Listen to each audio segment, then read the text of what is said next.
You have worked at Justdial for 16 years. Yeah. So, what gave you the courage to find this company and start Xelpmoc? Kanika, very frankly speaking, in case if you look at generations, multi generations in my family, everybody were entrepreneurs. Everybody were doing business. Maybe Okay. might not be the uh, existing like the fancy stuff, but they were looking so doing trading business, etc. In fact, I am the first person in my family for generations and generations to take up a professional job. Okay. Yeah, professional job.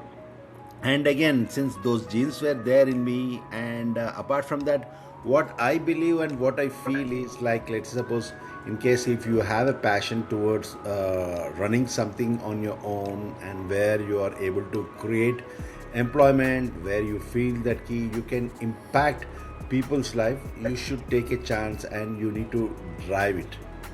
Because the reason being, what I feel is, let's suppose at the age of 60, post retirement, I should not regret that key, hey, I should have given a try, I should have tried it, etc. Because the reason being, what I feel is, if you want to go, when the age is on your side, if you want to do, if you want to take up any such things, it is better you take up at the right age and try it. In case if you are not successful again, you have an option to go back to the professional job. That's career, that option is always open to you. Right. So that's the key thing why I thought that key I should jump into this.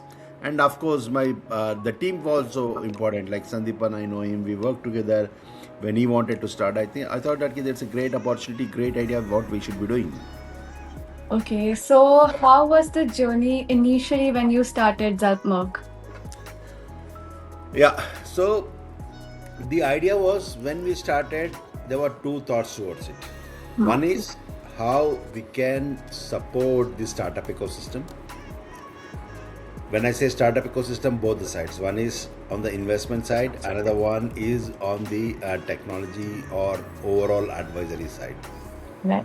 So we thought that we think, and it would be helpful for the entrepreneurs who are looking for such services, because we are there to help them introduction to investors, technology development, strategy, idea, product ideation, what works for the market, what does not works for the market. And the other side, what we wanted was, in those days it was very difficult for a retail investor to participate in the startup ecosystem. Okay. They can invest either uh, through known sources or through AIF. And AIF was also, the minimum ticket size was about 25 lakhs. And you know very well that key how many people can afford to invest 25 lakhs. And a person who can afford to invest 25 lakhs is not a retail customer. And more importantly, the biggest challenge in the startup is, okay, today I have money and I want to invest. I have invested. But you never know when you're going to get an exit. You Hmm. never know when you're going to get an exit, because those are unlisted. So we thought that it would be a great platform in case if Xelpmoc can enter into a startup ecosystem, and where the retail investors can invest in Xelpmoc, and whenever they want to invest, they can invest whenever, because it's a publicly traded stock. They can exit whenever they want to.